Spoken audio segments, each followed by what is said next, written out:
The Second Crusade has failed, but its end will open the door to the Plantagenets, that brilliant, avaricious, rebellious, murderous family that will dominate the history of Western Europe for a century to come. Here's their story, so riveting that we still are fascinated by it 900 years later. Welcome back to Season 2 of Lion's Forge. My name is Beckett, and I want to tell you a story. An epic, true story of 5 kings and the Lion Queen. Season 2, Episode 3, The Great Gamble. The melodramatic exit of the Plantagenets from the negotiations with the French over the fate of Gerald Burleigh in the summer of 1151 was apparently nothing more than a lively bargaining tactic. Geoffrey and Henry did not storm out of Paris, as one would think enraged aristocrats would be inclined to do under the circumstances. Instead, their visit stretched on, and, as they lingered, the pure breath of amiability infused their subsequent dealings with the French. They eventually agreed to release Burleigh. They even granted Louis rights to the Norman Vexin, a longed-for resolution to a 200-year-old controversy between the Capets and the Normans. The Vexin was a plug of land on the border between France and Normandy, its fortresses commanding stretches of 4 rivers between Paris and Rouen. Like a medieval Berlin, it had been split between the two powers years before as a kind of buffer between jostling rulers. Each naturally wanted the other half back. Grumbling as they signed the papers, the Normans had handed over Gisors, a key city in their half, in 1144 in exchange for Louis's recognition of Geoffrey le Bel as Duke of Normandy. Now, 7 years later, the same Normans quite readily signed the papers to give up the rest, so that Geoffrey's son Henry would be acknowledged as Duke of Normandy in his father's place. But all of this politicking was just background murmuring compared to the stealth bomb that was about to go off behind everyone's back. Somehow, sometime during the Plantagenet's stay, it's commonly accepted that Alienor selected Henry, some 9 years her junior, the son of her rumored lover, as her next husband, and that Henry chose Alienor as his wife. Most unfortunately for us, the curtains that persistently cloak Alienor's life descend again, and just when we would most love to see them shoved aside. She was already famous throughout Christendom for everything from the Aquitaine to Antioch. Still beautiful, an heiress queen who had been to Constantinople, to Rome, to Jerusalem, who had watched starving men eat dead horses in the winter mountains of Anatolia. She had told a king and a pope that she wanted to be shed of her wedding vows, yet she was still married, without a clear path to the annulment she wanted. She had given birth only to girls. Her reputation was neither chaste nor dutiful. She was the Duchess of Aquitaine, and would escape the role of Queen of France if she had her way. He was 18 to her 27, the son of the handsomest man in Europe and an imperial mother who happened to be a decade older than her husband.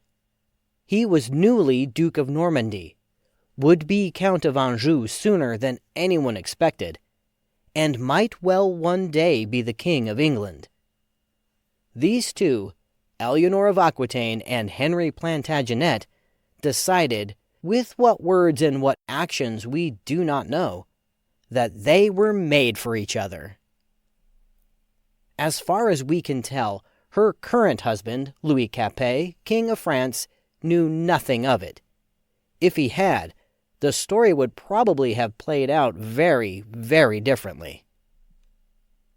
The impact of their secret meetings, their murmured conversations, and carefully guarded messages that we can never witness was profound.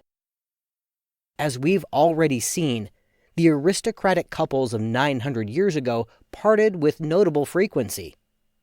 But the prime mover was invariably a husband wishing to be done with a barren, disappointing, or otherwise insufficiently attractive wife. Certainly no other queen had ever tried to detach herself from a royal husband until Alienor of Aquitaine. She single-handedly decided to take the Aquitaine, an immense territory, and all the wealth it contained, from the grip of one kingdom and bestow it upon another. It was overpowering and shocking, disruptive and frightening, unforgettable. Here was a woman as determined, as proud, and as driven as any man. Minds across Europe were staggered. No one would forget it, and thinkers, poets, and historians would struggle to comprehend it for centuries to come. The shock of what happened to Louis and to France is apparent in the troubled contemporary descriptions of how it came about, what caused it. Most of the quote-unquote explanations point to some variation of the carnal Eve, the wanton, headstrong, heedless woman who puts her own wayward impulses above the good of either family or nation. As the chronicler Gerald of Wales wrote in his History of Britain, almost all the greatest evils in the world have arisen from women. One after another of the observers piled on. William of Newburgh, the one who quoted Alienor's famous remark that she had intended to marry a king, but had married a monk instead, pondered it all and decided that even during her marriage to the King of France, she longed to be wed to the Duke of Normandy as one more congenial to her own character. Walter Map, the chronicler who called King Stephen an idiota, insisted that Alienor cast what he described as glances of unholy love upon the strikingly vigorous young Henry. Other gossip, recycling rumors that dated back to Raymond of Antioch and even to William IX and Dangerous, whispered that Henry was the seducer, stealing a not unwilling Alienor from the pallid Louis. Gervase of Canterbury was certain that Henry was enticed by the woman's power and wealth, and emboldened by her willing response. No one gave either party to the affair credit for mature, considered thinking, one must say. Yet Alienor and Henry, however breathless at the newfound existence of the other, had to sit back and contemplate what they were proposing. She did not yet have a way out of her marriage, and might never find one. The Pope himself had prohibited the very thought of a royal separation. Her soul's eternal life would be in question. The fascinating young gentleman was a duke, but only Anjou was still certain to be his. Certainly not a crown that might make up for the one she would relinquish. The Capetians would become the kind of enemies who endure for generations. For his part, it had to cross Henry's mind that his mother's struggles in England proved that he had to have himself a son, while Alienor so far had been as good as barren. Still, none of that mattered. One can easily picture the glorious images that danced in their heads, the incredible prospect of the empire the two of them would rule, the old dream of uniting Normandy, Anjou, the Aquitaine, and England made real.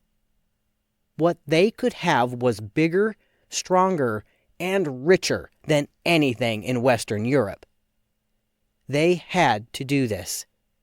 Anything less would be more intolerable than eternal damnation. The Plantagenets couldn't lounge around Paris forever. Henry and Alienor had to separate. We have no idea what pledges were made, what assurances of love, or its mirror image, protection, exchanged. We do know that Geoffrey le Bel and his son rode away from Paris, which had been sweltering under a fly-specked medieval heatwave. At some now forgotten crossroad, they parted. There are varied stories as to what happened to La Belle. One says a day's ride brought Geoffrey to his ancestral valley of France's lovely Loire River, which ran through the Plantagenet lands of Anjou. The idea of a swim to wash off the dust and sweat of the abominably hot weather was vastly appealing, and he went in, probably laughing and splashing with the glee of fresh clear water on sunburned skin. That night, while the party ate, drank, and bedded down, Geoffrey Le Bel developed chills and a fever, drifting off into a restless, incoherent delirium. His men helplessly tried to cool and calm him, sending riders pelting out to retrieve his son. But Geoffrey died a few days later. No one had seen it coming. He was only 39 years old. If Bernard of Clairvaux had in fact yelled his curse, even Geoffrey's cocky son might have shivered and crossed himself when he heard of his father's death. But his heart must also have pounded with anticipation. Henry now had Anjou and Normandy behind him.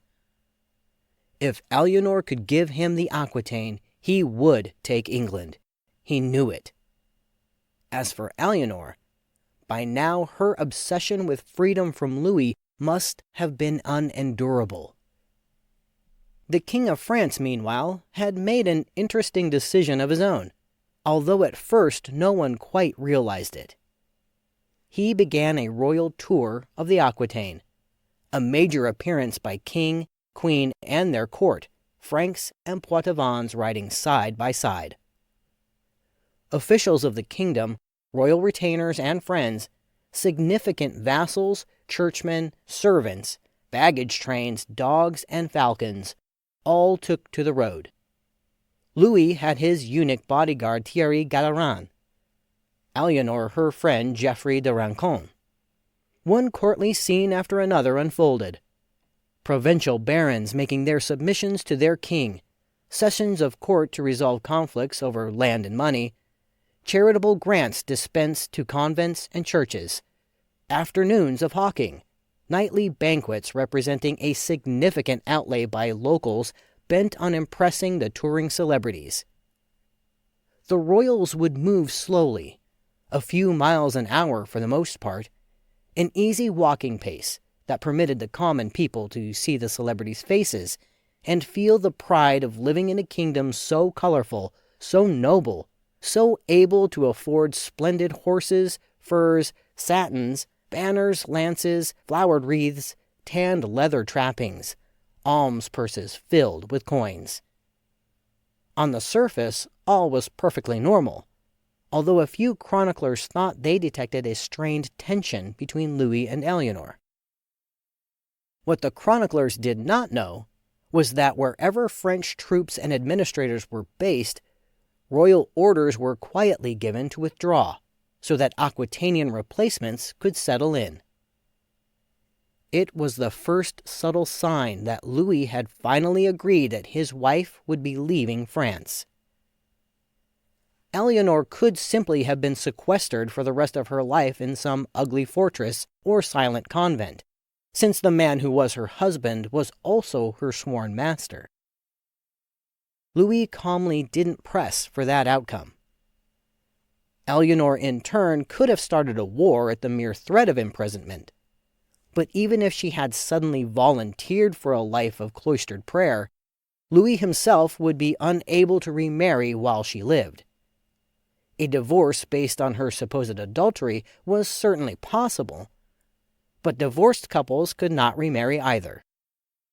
He was backed into the corner of agreeing to an annulment on the grounds of consanguinity, exactly as she had first proposed in Antioch. Because the marriage now was found to legally never have existed, her lands were unquestionably hers. The Capets would lose the Aquitaine with the stroke of a pen. The Easter season seemed to have some cosmic resonance with Alienor of Aquitaine. Her father's death, Vézelay, departing Jerusalem, all had happened during the unfolding days of early spring. The end of her 15-year marriage, the end of her reign as Queen of France, was of the pattern. A week before Holy Friday, 1152, right at the time of the vernal equinox, 4 archbishops, several lesser bishops, and selected nobles met at Beaugency, some 100 miles southwest of Paris, to hear Louis's case against his queen. The little town on the bluffs above the Loire had gained primacy in the area because the only bridge for miles had been built at its doorstep. One day, Joan of Arc would make it famous. But at present, it had its bridge and its castle, its tiny stone houses and its small market. It was also neutral territory, sited between the French and Aquitanian capitals, undoubtedly a location carefully worked out well in advance. There were no precedents for this royal event. Nothing like it had ever happened before. Louis and Alienor arrived with their separate retinues. The gathering was subdued. The Bishop of Langres cleared his throat and proposed that the synod inquire into Alienor's supposed adultery. The Archbishop of Bordeaux, her countryman and frequent refuge, steered the assembly away from that reef, arguing that the sole issue to be decided was the couple's consanguinity. Witnesses were called upon to duly swear that they knew the king and queen were blood relatives within the prohibited degree. The Archbishop of Bordeaux went on to formally request the king's oath that Alienor's lands would be restored to her and that she would not be prohibited from marrying again.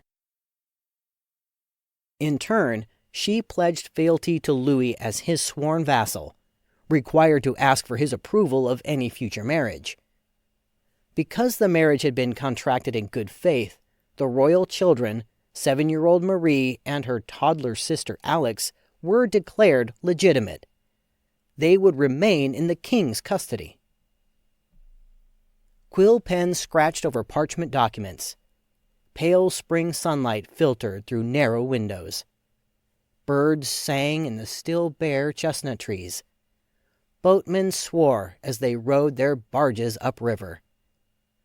The Archbishop of Sens said the words. The royal French marriage was over. They could not know it, but Louis and Alienor would never see each other again, although as sovereign rivals they would be entwined for the rest of their lives. It would seem that William X's dynastic gamble of marrying his daughter to the Capets had played its last hand. And so it was that Alienor of Aquitaine, the former Queen of France, now forever free of Paris, rode with her liegemen toward their beloved capital city, Poitiers. The idea of the coming summer, with its golden southern warmth, poetry laughingly recited through long evenings of indigo twilights, good food and good wine pulled them all. The town of Blois was on the way, the seat of the House of Blois, whose most famous current member was King Stephen of England. The Duchess's retinue intended to spend the night at a local abbey. That plan failed. Someone thought to send word that young Theobald of Blois, an adolescent son of the resident count, had dreamed up the idea of kidnapping Alienor before daybreak. We know that thefts of unmarried, or even married women, were not a shock to the House of Aquitaine. But Alienor must have felt some exasperated surprise that she was already a target of juvenile second sons before she had been single even 2 days. The group hurried on from unexpectedly dangerous Blois, making for the land called Touraine, a delightful holding of Henry Plantagenet's, known for its forested beauty and happy people. They intended to cross the Pretty Creuse River, picturesque enough that Claude Monet would paint it 14 times in his day. Another crisis flared. Word this time was that Henry's brother, another of the apparently limitless Geoffreys of the day, irrepressibly ambitious at the age of 17, was on his way to grab Alienor at the ford. Cursing with annoyance, the Aquitanians dodged yet again. This Geoffrey would eventually die childless. His failure to snatch Alienor could be said to have ruined his life. For her part, having avoided abduction twice in 2 days thanks to pure good luck, Alienor might well have thought with happy relief that God blessed her, regardless of her forsaken marriage. Home, finally home, she installed herself in her grandfather William's Maubergent Tower in Poitiers, the very place where he had bedded her grandmother, La Dangereuse, with such unalloyed pleasure. For a few weeks, Alienor can be seen in the historical record in her own right, busily re-establishing herself as Duchess of the Aquitaine and freeing her country from lingering Capetian control. Favored barons were given papers attesting to new hunting rights or gifts of castles to cement their enthusiasm for the change in government. The one document we have no record of is, naturally, the one we want most: the communication with Henry saying, "Now." She knew what she was risking. Alienor and Henry, Duchess of Aquitaine and Duke of Normandy, owed personal fealty to Louis Capet. Indeed, both had sworn vows of allegiance to the French king, she just weeks before at Beaugency. The bridal couple was accordingly obliged to ask Louis's permission to marry. Of course, they did no such thing. Instead, on Sunday the 18th of May, 1152, 2 months after her annulment, they were married in the cathedral at Poitiers, the royal bride dressed in fashionable red. This time, there was no audience of 1,000 noble guests. The two were wed quite simply. The deed was done. Alienor had remarried with such speed and to such a man that Suger, if still alive, would have dropped writhing to the floor the instant he heard of it. Louis and his court were speechless. She had taken the entire Aquitaine, its people, its ports, its rivers and forests, its farmland and vineyards, its feudal relationships, and all its wealth, and handed it over to the Plantagenets. To those with the wit to be amused, the fact that this marriage required hasty dispensation from agreeable clerks would produce considerable hilarity. Alienor and her new husband were every bit as closely related as Alienor and Louis had been. Nor were they alone. Pious Louis's next wife would be more closely related to him than Alienor had been. They were close in other ways as well. Within 6 months, Alienor would be pregnant with their first child. William X's gamble was not, after all, quite played out. And so we come to Henry Plantagenet, half French and half English, half descended from William the Conqueror, half from the devil-bred Counts of Anjou, born under the sign of Pisces. His astrological symbol was that of 2 great silvery fishes, one heading upstream, the other pulling down. Among other difficulties attending Piscean life, it is said by astrologers that romance plays havoc with them. Let's consider our lovers, marrying with unseemly haste just weeks after her annulment, joining their lives without royal permission, without ceremony, flaunting their passion to be together, yet sadly doomed by the laws of astrology to lives of frustrated fury with each other. But they did have a few splendid years before their paths began to wind down that steep and painful slope. They married in the pretty month of May at her capital city, Poitiers, the 19-year-old Duke and his 28-year-old Duchess, whose name would now change from the Poitevin Alienor to the anglicized version far more recognizable to us, Eleanor. The lady, a veteran of 2 childbeds, all those cold winters on the Seine, tongue-lashings from Bernard of Clairvaux, torrents of salacious gossip and a crusade, was rather aged according to the standards of her day. Even so, the troubadour Bernard de Ventadon, a lifelong admirer, described her at the time as a true noblewoman, beautiful and charming. Her groom, on the other hand, had more in common with the forest boars he loved to hunt than with the prince of a romance. He wasn't tall, considered even in that era of shorter men to be of only middling height, with a barrel chest and short red hair, fair freckled skin, gray eyes, and muscular arms that ended in calloused hands used hard for everything from swinging a sword to mending his own tunics.